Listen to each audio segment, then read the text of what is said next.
আসসালামু আলাইকুম, স্বাগতম জানাচ্ছি নতুন সংবাদে। আমি মোহাম্মদ কিবরিয়া। এই মুহূর্তে জানিয়ে দিব আমাদের হাতে থাকা সর্বশেষ আপডেট। শুরুতেই থাকছে আজকের প্রধান সংবাদ শিরোনাম, পরে বিস্তারিত। গত ১৬ তারিখে মারা গেছে খালেদা জিয়া। রাজনৈতিক কারণে তাকে জীবিত দেখানো হয়েছিল। ওসমান হাদির হত্যাকারীদের গ্রেপ্তারের গুঞ্জন অস্বীকার করল পশ্চিমবঙ্গ পুলিশ। জামায়াত জোটে আরও এক দল, ১১ দলের আসন বিন্যাস ঘোষণা বিকালে। এতক্ষণ শুনছিলেন সংবাদ শিরোনাম, এবার বিস্তারিত। দেশের একজন সাবেক প্রধানমন্ত্রীর স্বাস্থ্যগত অবস্থা নিয়ে সম্প্রতি সামাজিক যোগাযোগ মাধ্যম এবং কিছু অনলাইন পোর্টালে এক অত্যন্ত চাঞ্চল্যকর এবং সংবেদনশীল খবর প্রচারিত হয়েছে, যা নিয়ে জনমনে ব্যাপক বিভ্রান্তি এবং উদ্বেগের সৃষ্টি হয়েছে। প্রচারিত তথ্যে দাবি করা হচ্ছে যে তিনি গত ১৬ তারিখে মৃত্যুবরণ করেছেন এবং রাজনৈতিক কারণে তার মৃত্যুর খবরটি গোপন রেখে তাকে জীবিত দেখানো হচ্ছে। এই খবরটি প্রকাশের পরপরই তা মুহূর্তের মধ্যে ভাইরাল হয়ে যায় এবং দেশের রাজনৈতিক অঙ্গনে তীব্র প্রতিক্রিয়া তৈরি করে।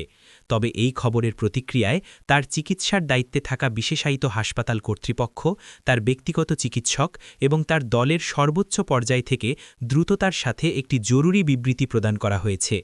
তারা এই খবরকে সম্পূর্ণ ভিত্তিহীন, বানোয়াট এবং অত্যন্ত দুঃখজনক গুজব বলে আখ্যায়িত করেছেন।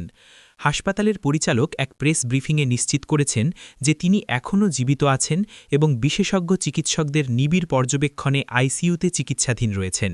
তিনি জানান, তার শারীরিক অবস্থা অত্যন্ত জটিল এবং সংকটপূর্ণ, কিন্তু তার মৃত্যুর খবরটি একটি নির্লজ্জ মিথ্যাচার। তার দলের মহাসচিব এ ধরনের গুজব ছড়ানোর তীব্র নিন্দা জানিয়ে বলেছেন যে এটি একটি অমানবিক এবং নোংরা ষড়যন্ত্রের অংশ, যার মূল উদ্দেশ্য হল দেশের মানুষকে বিভ্রান্ত করা এবং একটি অস্থিতিশীল পরিস্থিতি তৈরি করা। তিনি এ ধরনের গুজব রটনাকারীদের খুঁজে বের করে আইনের আওতায় আনার জন্য সরকারের প্রতি আহ্বান জানিয়েছেন। এই ঘটনাটি আবারও প্রমাণ করল যে সামাজিক যোগাযোগ মাধ্যমের এই যুগে কোনো প্রকার যাচাই বাছাই ছাড়া কত সহজে একটি ভয়ঙ্কর গুজব ছড়িয়ে পড়তে পারে এবং তা সমাজে কী ধরনের নেতিবাচক প্রভাব ফেলতে পারে।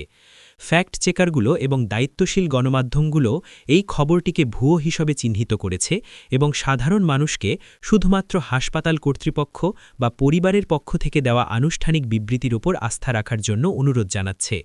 আইন বিশেষজ্ঞরা বলছেন, কোনো ব্যক্তির মৃত্যু নিয়ে মিথ্যা খবর ছড়ানো শুধুমাত্র একটি অনৈতিক কাজই নয়, এটি একটি শাস্তিযোগ্য অপরাধও বটে। এই ঘটনাটি আমাদের সকলকে ডিজিটাল সাক্ষরতার গুরুত্ব সম্পর্কে আরও একবার সচেতন করে তুলল। যে কোনো খবর, বিশেষ করে এমন সংবেদনশীল বিষয়ে শেয়ার করার আগে তার উৎস যাচাই করে নেওয়াটা যে কতটা জরুরি, তাই এই ঘটনা থেকে স্পষ্ট। কিভাবে আমরা সম্মিলিতভাবে এ ধরনের গুজব বা ভুল তথ্যের বিস্তার রোধ করতে পারি? এই বিষয়ে আপনার কোনো পরামর্শ থাকলে আমাদের কমেন্টে জানাতে পারেন। ওসমান হাদি নামক ব্যক্তির হত্যাকাণ্ডের তদন্তে একটি নতুন মোড় নিয়েছে। এই ঘটনায় জড়িত সন্দেহভাজনদের পার্শ্ববর্তী দেশ ভারতের পশ্চিমবঙ্গে গ্রেফতার করা হয়েছে বলে যে গুঞ্জন বা খবর প্রচারিত হয়েছিল, তা সরাসরি অস্বীকার করেছে পশ্চিমবঙ্গ পুলিশ। কলকাতা পুলিশের একজন ঊর্ধ্বতন কর্মকর্তা গণমাধ্যমকে জানিয়েছেন, এই ধরনের কোনো গ্রেফতারের ঘটনা তাদের জানা নেই এবং বাংলাদেশ থেকে এই বিষয়ে তাদের সাথে আনুষ্ঠানিকভাবে কোনো যোগাযোগও করা হয়নি। এই বক্তব্যের পর হত্যাকাণ্ডের তদন্ত এবং অভিযুক্তদের অবস্থান নিয়ে এক ধরনের ধোঁয়াশা এবং অনিশ্চয়তা তৈরি হয়েছে। এর আগে বাংলাদেশের বিভিন্ন গণমাধ্যমে নির্ভরযোগ্য সূত্রের বরাত দিয়ে খবর প্রকাশিত হয়েছিল যে হত্যাকাণ্ডের সাথে জড়িত কয়েকজন সন্দেহভাজন সীমান্ত পেরিয়ে ভারতে পালিয়ে গেছে এবং তাদের পশ্চিমবঙ্গের একটি এলাকা থেকে আটক করা হয়েছে।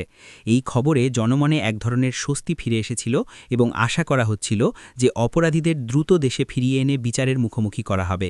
কিন্তু পশ্চিমবঙ্গ পুলিশের এই অস্বীকারের পর পুরো বিষয়টি এখন প্রশ্নের মুখে পড়েছে। এখন কয়েকটি সম্ভাবনা নিয়ে আলোচনা চলছে।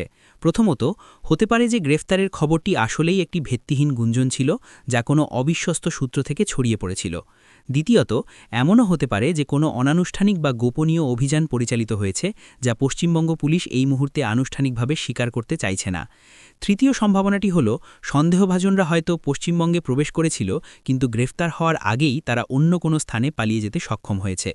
বাংলাদেশের আইন প্রয়োগকারী সংস্থা এই বিষয়ে এখনও পর্যন্ত কোনো আনুষ্ঠানিক বক্তব্য দেয়নি। তবে একটি গোয়েন্দা সূত্র জানিয়েছে যে তারা সন্দেহভাজনদের অবস্থান শনাক্ত করার জন্য তদন্ত কাজ করে যাচ্ছে এবং প্রতিবেশী দেশের আইন প্রয়োগকারী সংস্থার সাথে তাদের নিবিড় যোগাযোগ রয়েছে। এই ঘটনাটি আন্তঃসীমান্ত অপরাধ দমনের ক্ষেত্রে দুটি দেশের মধ্যে আনুষ্ঠানিক এবং স্বচ্ছ যোগাযোগের গুরুত্বকে আবারও সামনে নিয়ে এসেছে। আইন বিশেষজ্ঞরা বলছেন, এই ধরনের স্পর্শকাতর মামলার ক্ষেত্রে দুই দেশের পুলিশের মধ্যে একটি অফিসিয়াল চ্যানেল বা হটলাইনের মাধ্যমে তথ্যের আদান-প্রদান হওয়াটা অত্যন্ত জরুরি, যাতে কোনো প্রকার বিভ্রান্তি বা তথ্যের ঘাটতি তৈরি না হয়। এখন দেখার বিষয়, বাংলাদেশের কর্তৃপক্ষ এই বিষয়ে তাদের অবস্থান কবে পরিষ্কার করে এবং সন্দেহভাজনদের গ্রেফতারের বিষয়ে পরবর্তী কোনো অগ্রগতি হয় কিনা। এই ধরনের গুরুত্বপূর্ণ তদন্তের আপডেট যদি আপনাদের ভালো লাগে, তাহলে ভিডিওটিতে একটি লাইক দিয়ে আমাদের উৎসাহিত করতে ভুলবেন না। দেশের রাজনৈতিক অঙ্গনে একটি নতুন জোটের আত্মপ্রকাশ এবং তার আসন বিন্যাস নিয়ে ব্যাপক কৌতূহল এবং আলোচনা চলছে। জামায়াতে ইসলামের নেতৃত্বাধীন একটি রাজনৈতিক জোটে আরও একটি নতুন দল যুক্ত হয়েছে বলে জানা গেছে, যার ফলে এই জোটের কলেবর আরও বৃদ্ধি পেল। আজ বিকেলে এই জোটের পক্ষ থেকে একটি সংবাদ সম্মেলনের মাধ্যমে তাদের আসন্ন নির্বাচনে অংশগ্রহণের রূপরেখা এবং আসন বিন্যাসের একটি প্রাথমিক তালিকা ঘোষণা করার কথা রয়েছে। এই নতুন জোট গঠনকে দেশের রাজনৈতিক বিশ্লেষকরা অত্যন্ত তাৎপর্যপূর্ণ বলে মনে করছেন। তারা বলছেন, এর মাধ্যমে একটি তৃতীয় বা বিকল্প রাজনৈতিক শক্তি হিসেবে নিজেদের প্রতিষ্ঠিত করার একটি সুস্পষ্ট প্রয়াস লক্ষ্য করা যাচ্ছে। যে নতুন দলটি এই জোটে যুক্ত হয়েছে, তারা মূলত তরুণ প্রজন্ম এবং ডানপন্থী ভাবধারার ভোটারদের আকৃষ্ট করার চেষ্টা করছে। এই জোট গঠনের মাধ্যমে তারা মূলত বিভিন্ন আদর্শের দলগুলোকে একটি অভিন্ন প্ল্যাটফর্মে নিয়ে এসে তাদের সম্মিলিত ভোট ব্যাংককে কাজে লাগাতে চাইছে।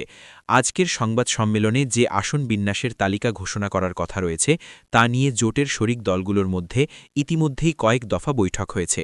জানা গেছে, কোন দল কোন আসনে প্রার্থী দেবে এবং কোন আসনগুলো উন্মুক্ত থাকবে তা নিয়ে একটি সমঝোতামূলক এবং কৌশলগত সিদ্ধান্ত নেওয়া হয়েছে। এই আসন বিন্যাসের মূল লক্ষ্য হল প্রতিটি আসনে জোটের সবচেয়ে শক্তিশালী এবং জনপ্রিয় প্রার্থীকে মনোনয়ন দিয়ে জয়ের সম্ভাবনাকে সর্বোচ্চ করা। রাজনৈতিক পর্যবেক্ষকরা এখন অধীর আগ্রহে অপেক্ষা করছেন এই জোটের আনুষ্ঠানিক ঘোষণা এবং তাদের আসন বিন্যাসের বিস্তারিত তালিকার জন্য। তাদের এই তালিকা প্রকাশের পরই বোঝা যাবে এই জোটটি দেশের প্রধান দুটি রাজনৈতিক দলের জন্য কতটা চ্যালেঞ্জ তৈরি করতে পারবে। এই জোটের নেতারা আশা করছেন যে তারা দেশের মানুষকে একটি নতুন এবং ইতিবাচক রাজনীতির দিশা দেখাতে পারবেন এবং নির্বাচনী মাঠে একটি বড় চমক সৃষ্টি করতে সক্ষম হবেন। তারা দুর্নীতিমুক্ত, ন্যায়ভিত্তিক এবং একটি কল্যাণমূলক রাষ্ট্র প্রতিষ্ঠার অঙ্গীকার নিয়েই জনগণের সামনে হাজির হবেন বলে জানিয়েছেন। আপনারা কি মনে করেন, দেশের রাজনীতিতে এই ধরনের নতুন জোটের উত্থান কতটা ইতিবাচক পরিবর্তন আনতে পারে? আপনাদের মূল্যবান মতামত আমাদের জানাতে পারেন।